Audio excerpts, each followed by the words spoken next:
Okay? Yeah, are you gonna a little intro? Okay, I'll just give a quick intro. Welcome, everyone. Welcome to Leaders Beyond the Stage.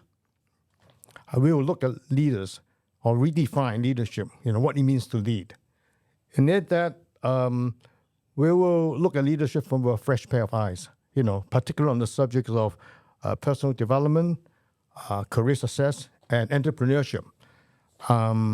Let me do a quick intro. My name is Robin Wong.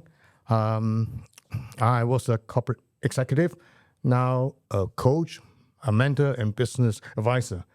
I have a passion in helping people to be successful and reaching their full potential. And with me, I have another co-host, Lana. Lana is also a very special lady, a leader in her own right.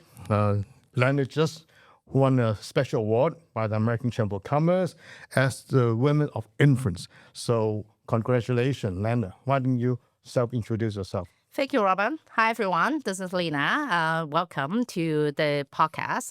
I'm Lena Wong. I'm the founder and executive director of Hong Kong Entrepreneur, which is a charity empowering mothers for entrepreneurship.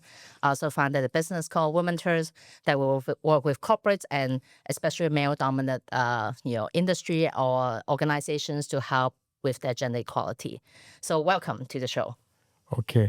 Today I'm very excited to have a very special guest, Mr. Till Kraemer.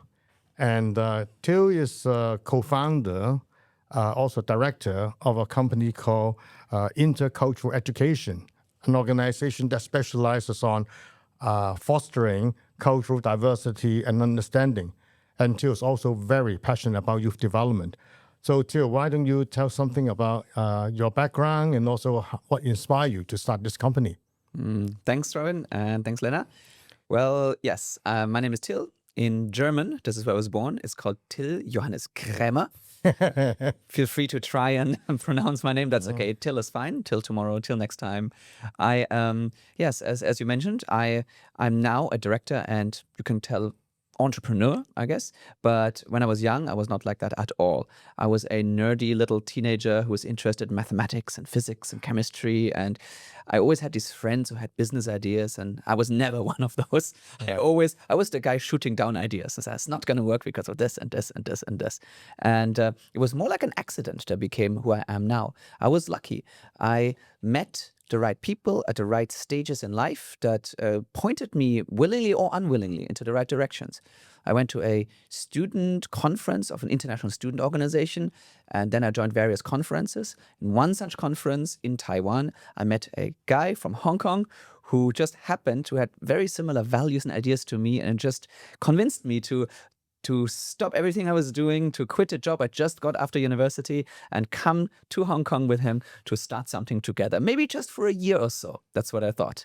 And 10 plus years later, I'm still here running the organization, growing it, and being the entrepreneur I never thought I would be. Wow. Well, given your background, right? So you did graduate with a pretty good university and being in math and all that. You could have been working for investment bank. Yes. And with the money, you'll be able to do a lot more things. True. Like, did you ever try? Has anyone ever told you or approached you and asked you to go to join one of the investment banks, for example? Well, yes, absolutely. Investment banking or management consulting as well. There are a lot of paths that I also considered at some point.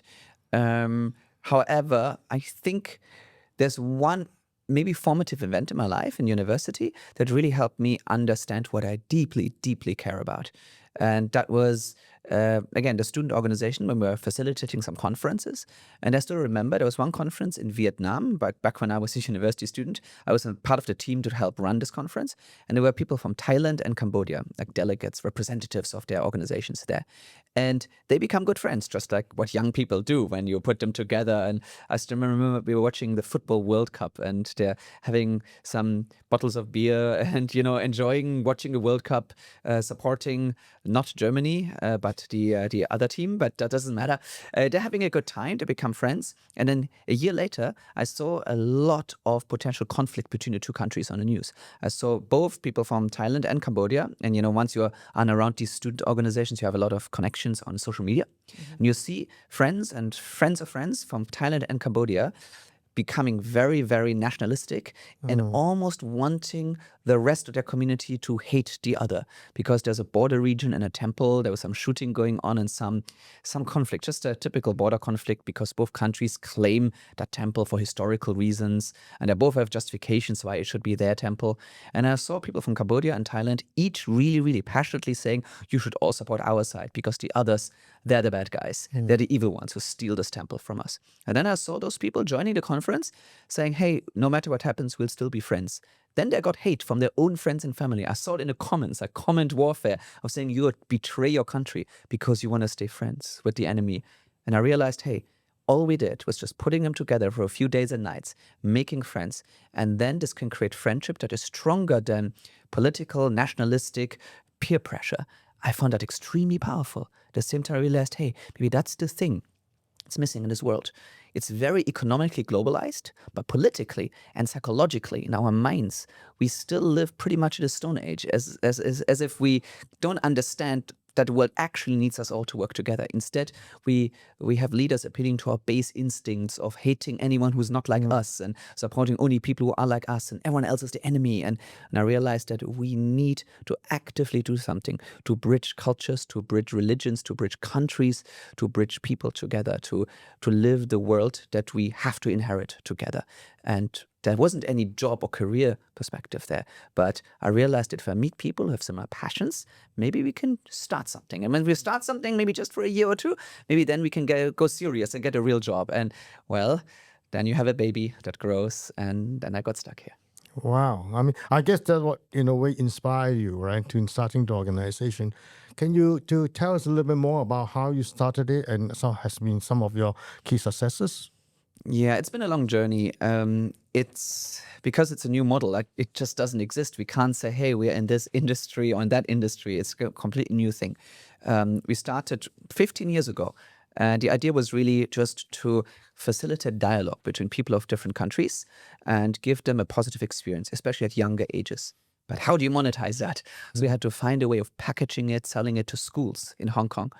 Hong Kong is a really good location because Hong Kong is very, very dense. That means within 1 hour of driving by public transport, you can have access to 500 plus schools, secondary schools and primary schools, plus 7 plus universities as well. So it's very dense. At the same time, there are a lot of people from all around the world living in Hong Kong, but they don't interact with most of Hong Kong Chinese going to schools. So it has all the ingredients. The only thing that's missing is a way to monetize it, to turn it into a social business with a business model. And that took us years to figure out. So that was very challenging. We had to try to find out what teachers really want, what principals want, what are the things that maybe teachers want but principals don't want, and panel heads, and what are politics inside schools, how to earn trust with teachers. So it was a long journey. But over the years, we started working with more and more schools, now more than 100 schools, more than 110 different nationalities as well. We built a big community, we built our team. I can't summarize everything that we've done, but basically we run now 100 plus projects a year. Each project could be up to 5 days long. Wow. You also manage a very diverse team. So you basically have a mini UN in your office. Yes. So how has it been working with very diverse people? While, of course, we understand the good side of diversity, but how have you been overcoming the challenges? Yes. I'm not going to be one of these people telling you that, oh, there is research that suggests that diverse teams perform better, because as far as I understand the social sciences, there is some debate on those research results. There are definitely challenges, but I think I will sidestep this question completely because I believe no matter what are the challenges, for example, miscommunication across cultures, different understanding of hierarchy, different understanding of what respect means, different communication preferences, that there are definitely cross-cultural challenges, but no matter the challenges, I think we have the responsibility to do it, even if it is maybe worse for business outcomes or KPI. I think we have to, because the less we actively train our brains to work with diverse people, the less we can solve problems together on this planet. So I think it's not a matter of efficiency, it's a matter of responsibility. So is there some advices you can give to people, organization that they want to improve their cultural diversity or understanding and improving so that they can work in a more harmonious environment? Yes, absolutely. I think there are 2 things I would recommend. Number 1 is there needs to be some kind of active nurturing of cross-cultural curiosity. If there is any kind of policy or framework or guidelines to have diverse organizations, but it just feels like people have to do it because it's written on paper, there won't be much real compliance. There will be maybe compliance on paper, but people won't really get it. There needs to be an incentive that is deeply intrinsic to everyone. So people have to want to experience cross-cultural differences. And that is easy and hard at the same time. Most people in this world, most people I've met, they enjoy traveling. They like to go to a different country and travel. Why? Because people like to experience another culture. However, most people in a working environment don't want to experience different culture. There is a contradiction already. So I think every human being has two sides. They have an intrinsic motivation, an intrinsic way of wanting to experience these differences, but they also have a subconscious, intrinsic, just human psychological element of being resistant to it. And it's all about engineering environments and processes to elevate this intrinsic motivation and nudge people to maybe understand this intrinsic blocking mechanism that we have. So for example, if we have leadership that actively celebrates diversity and maybe organizes a trip to another country or a human library in the office where people share human stories from different cultures, or having cultural events where people don't just do very superficial things, but they actually really, really deeply experience another culture. For example, recently in the office, we had a South Asian mock wedding event where we had interns from Pakistan and India dress up a couple that is actually going to be married soon, but did it Indian style and compressed and consolidated South Asian weddings into just one session of 2 hours. Of course, simplified it, but it was both educational, it was fun, it was gossipy, but also it was beautiful to look at because of all the costumes, and it made people actually want to know more and ask for personal experiences, watch the videos of our Indian staff that actually got married earlier, and that, I think, created this kind of genuine curiosity. Or a team trip that we recently did to West Africa, to Ghana. I never thought I would ever travel there. But because we knew someone from the country who introduced us to her mother, who was a university professor in that country. And then she drove us around, that mother, through the countryside of Ghana. We met a local royal family. We had a lot of interesting educational experiences, something you wouldn't do as a normal tourist. And all of us, despite maybe not always loving all the food, but we felt, wow, that's so educational. Now we're so curious. And this genuine curiosity, you have to nurture. You can't just dictate. So I'd say, number one, nurture a real kind of curiosity so people are actually motivated to seek out diversity. Number two is show people how it is okay and it is natural to feel a little block, to feel a little bit disinclined to approach others. It is okay. I think one of the challenges at the moment in a very polarized political climate, especially in terms of culture wars globally, is that it's very easy to label anyone a racist who's not up to date with the latest trends. And that's a problem, because then people will find justification for being racist or being ignorant. But if we understand it's okay, it's not your fault, there is something in our human psychology that makes us want to seek people who look like us and makes us feel a bit more maybe scared or a bit more reluctant to talk to people who are different to us. As long as we acknowledge that, we can override it. It's like a business you can't say businesses shouldn't behave illegally because it is good for businesses. No, sometimes it could be good for business to do illegal things, right? But people need to have a moral code, and people need to understand that it's actually conflicting with their values. Yes, it would be easier to do something illegally, but actually we all hold ourselves to a certain standard, and we actually believe in that standard ourselves. So we are actually curious about it. We understand that it's difficult, but we want to do it. So I'd say these are the two ingredients. I see. Foster curiosity and make people realize it's okay, it's natural to be reluctant. So it's better to let them experience rather than lecturing them, right? Absolutely. So, okay. So was it curiosity that got you into Hong Kong, Asia? And do you see Hong Kong as your home now? When I was hanging around in Thailand, I had a bunch of friends who called me brother homeless. I think I'm still somewhat homeless. I do love Hong Kong, and I've been here for quite a while.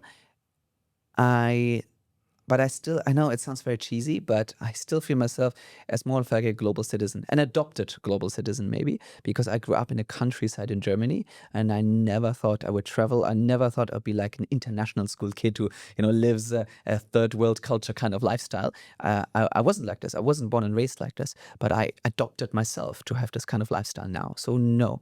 But yes, curiosity, absolutely. Curiosity was what drives me. Curiosity is what still makes me go to work and makes me excited to talk to someone from a new country I haven't talked to yet. I want to know everything about their life and about growing up in that country and about maybe the political relationship with other countries. And I think curiosity is what makes me listen to lots of podcasts at nighttime or watch educational YouTube channels. I think that gives me my energy of life. And I think there isn't enough curiosity in most people's minds. They're too busy, especially in Hong Kong. A lot of youth is very busy with exams and with tests, and they associate negative emotions with learning and with studying.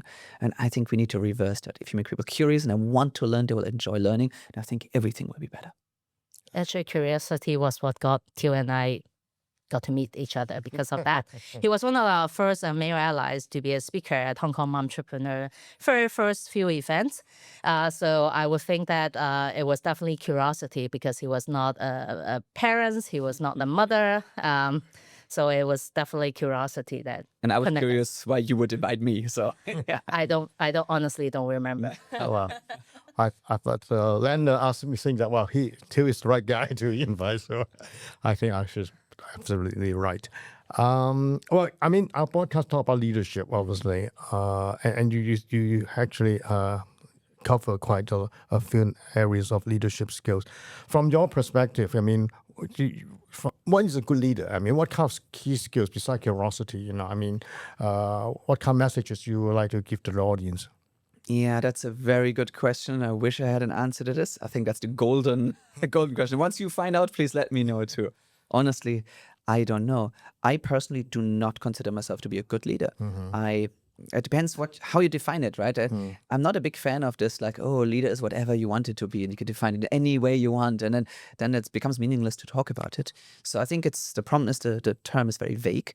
But if you just ask me my gut instinct, what my gut would tell what a good leader is, I would say definitely authenticity and definitely role modeling. But I also think there's a certain amount of skill, maybe charisma, that helps with that. I think it's not the only thing. I met people who are very charismatic, very good at attracting people, but once they work with them, soon they will lose their charisma. And people realize, no, this person is good at selling something to me. This person is good at selling me a dream. But once I work with this person, no, actually, I don't believe this person anymore. So I met plenty of people like that as well. So it's just one component. But I think you also need to be authentic. You also need to continue to make people realize that you actually believe what you're saying, and you're not just saying something in order to get something out of it. So I would say authenticity, maybe that's the most important one. And I believe I'm authentic.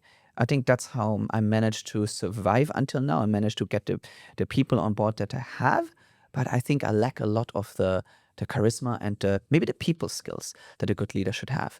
I don't think I'm very, for example, inspiring or decisive in meetings or in networking. So I can maybe inspire on stage for a larger audience, and that's also a skill set that I have acquired.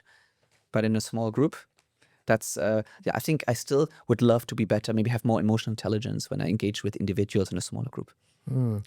Yes, I think for me, I mean, a good leader also be willing to accept all his mistakes, and willing to be true to himself. I mean, it's not necessarily just being seen to be have a high title and being seen to be respected.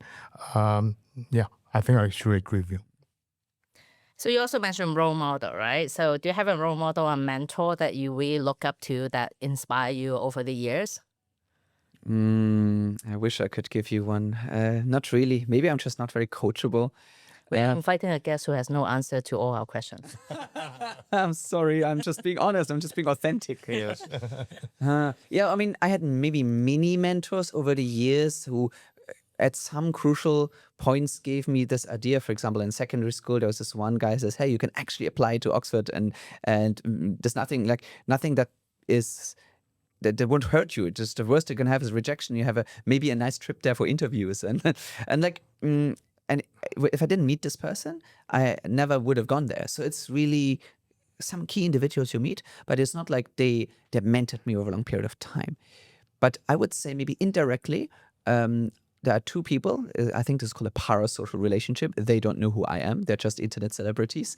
But I really believe that I admire them in terms of their values and in terms of what they've achieved. These are the so-called Green brothers, John Green and Hank Green. They're actually running a YouTube channel called Vlog Brothers.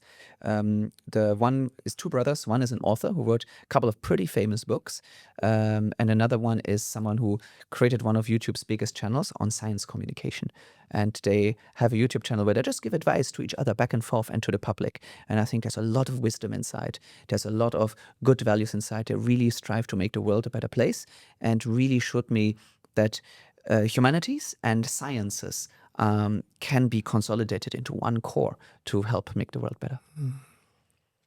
Great. So you mentioned you did not have a mentor, quote unquote mentor in mind, but you do a lot of mentoring yourself, right? I mean, so in your opinion, I mean, what do you think about mentorship as something which can benefits to provide to a personal growth? I think it is extremely important. And I think if I had a real mentor and I was more coachable, I think I would have been able to do a lot more than I currently have. I think it's part of my personality that it's hard for me to find a mentor or find time for mentorship as well. But every person I talked to so far who had a good mentor, they said it was incredibly important. This is why I do believe in mentorship. But it's secondhand. I can't say this for myself. So yes, I think this is the way we move forward as a civilization, right? Like you learn things from people with more experience to you. And after secondary school or maybe university, there's no one else who guides you anymore. Suddenly you're alone in this world. You have to learn from experience, which is great, but there's a huge component missing, which is learning from real people. So yeah, I believe in it. Maybe I'm just not a good person. You have also worked with a lot of high school students in Hong Kong, and I guess large enough of a population that you can perhaps share with our audience, listener, more about the Hong Kong young people, our next generation, the Gen Z or Gen Alpha of our future. Any comments or any advice you can give to like those of us who are more on the grown up, like how can we support our next generations? That is a big question. Yes, and also something that easily can turn into ranting about the younger generation. So I try to end with a positive note. What can we do to help them? All right. Yes. Okay, so I believe in curiosity. I believe in mentorship, but I also really believe in entrepreneurship. And I think right now in Hong Kong, I see a lot of potential. I see a lot of people with ideas, young people with ideas, but they're too scared to turn them into something, to turn them into reality, because things could go wrong. And maybe, I don't know, maybe their parents wouldn't want them to make a mistake or to not have a stable career. So I think Hong Kong was built on a wave of entrepreneurship in 1950s, 60s, 70s. And of course, it's natural that this generation who built up Hong Kong want themselves for their kids and grandkids something more stable. But I think right now, with the modern, like with the 21st century, we're back at a stage where I think Hong Kong will become more stagnant if we're just trying to compete like any other city in the world. I think we have to let these ideas flourish. We have to find ways to empower young people to be more entrepreneurial. That means maybe encouraging them personally, maybe giving grants, maybe mentoring people, maybe startup competitions. Maybe it doesn't even have to be like your own business kind of entrepreneurship. Just letting secondary school students just have their own project, give them a little bit of money or build it into the curriculum in schools to let them try and fail at something, to try their own ideas at something. Because every time I feel it, it's like they're doing something for other people, even if it's just school, right? They're doing homework. They don't even know why they're doing this homework. They're not even curious about it, right? It's just suffering. It's just doing it for someone else. Letting them do something that they believe in, making them find what they believe in, and empowering them to act on it, even if it's just a small thing. Nothing can be done by parents, can be done by teachers, can be done by government. So I think this is what the young generation deserves. It seems there are a lot of negativities. I mean, when I sometimes mentor some of the younger generation, seems to be hopelessness, and because the economy is no good, lack of funding, and lack of opportunities. I mean, how can we instill kind of more positive mindset so that they say, okay, I mean, might be sharing some of your success stories that, it's actually every side there's a positive and negative, right? Yeah. I don't think I know the answer to that. In fact, if I had like $1 billion to go into some kind of research that would benefit humanity, I would actually want to put it into the research of youth psychology. Because I think a lot of human potential is wasted in schools trying to teach students something they don't even want to learn. And if you can figure out how motivation young people works a little bit better and how can make people want to learn something and figuring out how to change their mindset and outlook on something, we can achieve so much. So I don't have the answer there, but maybe I'm not a believer in just telling people to toughen up. And, I've done it when I was young. I survived all of these difficult situations. So you're going to do the same. I don't think that helps. And we've tried that, right? I think we need another approach because then the reaction will just be, okay, then I'll just like lie flat and do nothing, right? If you force me. So yeah, my way would just be finding what they're curious about and unlocking their curiosity. I don't know. I guess helping the young people to find their passion. Yeah. Once they lock in a passion, they realize they need a lot of skills, knowledge to support their dream. And so I think that's something that hopefully I'm giving answer to our questions, but hopefully that's something we can support the next generations. And obviously our school system have certain elements that kind of, confine some of those curiosity or passion. But I guess as parents, I'm a parent. Robin has 2 grown-up, girls. So he's done. I'm still in the process of parenting. But certainly, I think that's something as parents have to always bear in mind how to let our kids face failure. And how as parents, we also need to learn how to face failure. And that takes a lot of courage and guts, to be honest, to go against the flow, which in Hong Kong, unfortunately, I think majority of people still focus on getting good grades and focus on school.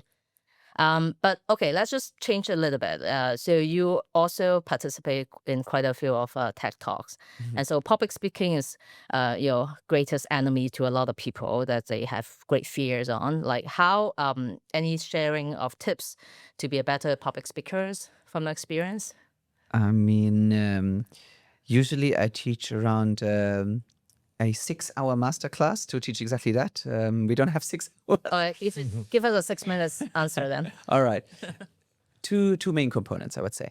Number one is people think it's often about, oh, I'm so nervous, right? I have to somehow get rid of this nervousness, as if nervousness is that big enemy. If I wasn't as nervous, I would do a good job. But I don't even think that's true. I'm sure you have seen speeches of people who are non-nervous and they're still incredibly boring, like maybe some lecturers, for example. So it's not just about nervousness. I think there's more to it. But in order to get rid of nervousness, I think the easiest way, and I know I'll sound like a record player on repeat, is by actually knowing and believing in what you say.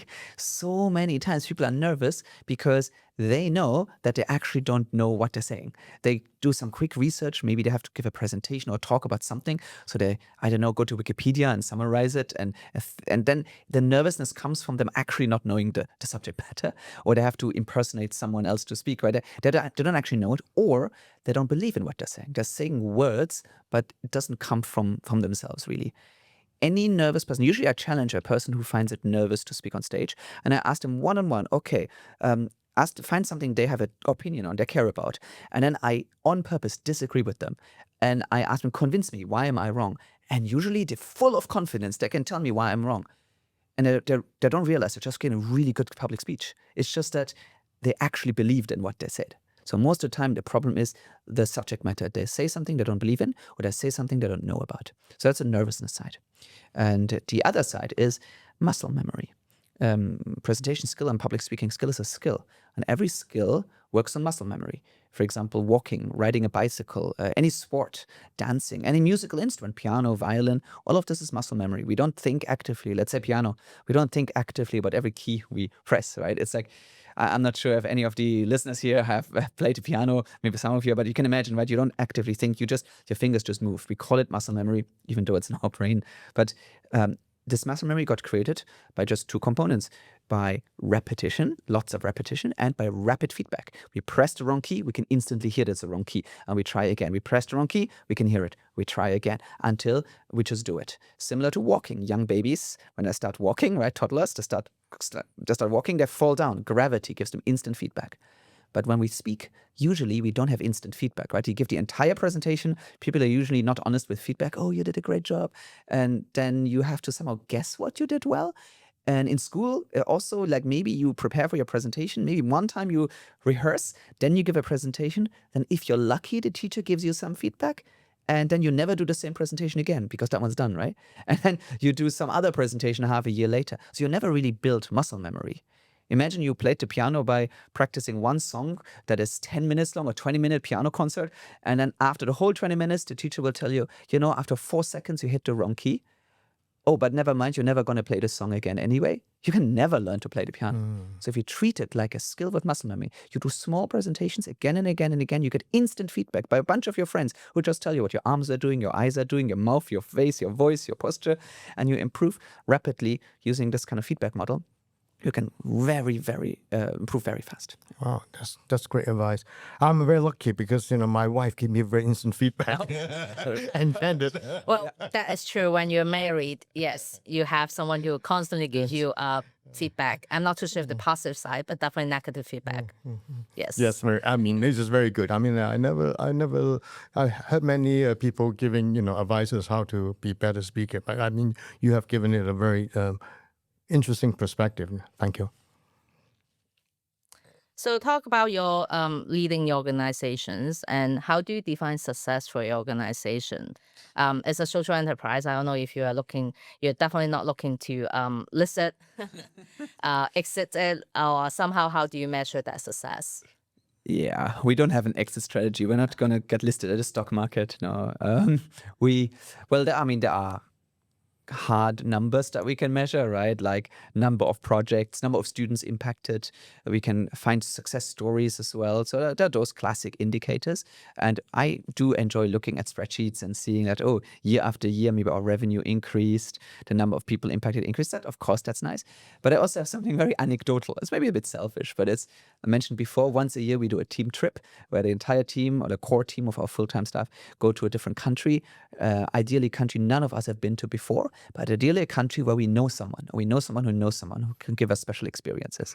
And every year when we do this, and every year when we have more people coming on the trip with us, and we are finding ourselves in a backyard of this West African country and cooking some food with people who don't even speak English and who command us to cut vegetables in a language that we don't speak. And we have these moments of like, wow, how did we even end up here? That's amazing. We learn so many random things that we couldn't find in Wikipedia. This, for me, it's like, wow, my mind just starts exploding. For me, this is a very personal, very anecdotal measure of success. Wow, I learn new things just by being in a new country. When I was young, I always dreamed of traveling, and now I am traveling around the world, but it's part of my work to educate me and my team. For me, this is success. Every time go to a not crazy country. But yeah, I shouldn't say this from a business point of view. That's just an incentive a lot of business are giving to the staff. That trip, right? It is a staff incentive for us, absolutely. Okay.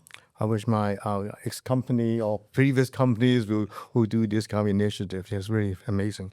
I think it's just final, right? Yep. So we like to ask all our guests these final questions. If there's one piece of advice you give to your younger self, I know you're still young, but your younger self, what would that be and why?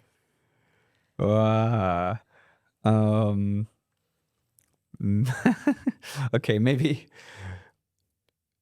start earlier to work with human beings, with actual people, like teamwork, team projects. I was one of these arrogant teenagers who thought I'm best if I do things by myself. Like teamwork is, it's like you can't get anything done. I know how to do things. I don't believe in teamwork. It's just I thought people who talk too much about teamwork or leadership were people who are not good at anything, so they have to find another thing to be good at.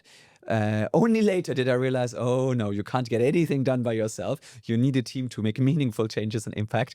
And oh no, I don't have the social skills to work with a team really well. I should have practiced a bit earlier. So yeah, like you can't avoid working with people. Embrace it, enjoy it, and learn how to work with humans. Oh, thank you very much, Till. That's very inspiring, and thanks for coming to our show. Thank you for Thank you very inviting me. much, Till. Very, very inspiring. Okay, I hope that everybody enjoys the episode and with all the valuable information.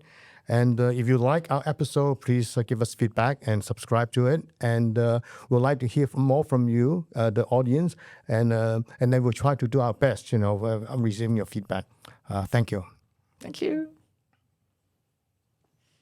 I like your last thank you. It's like, thank you. Awesome.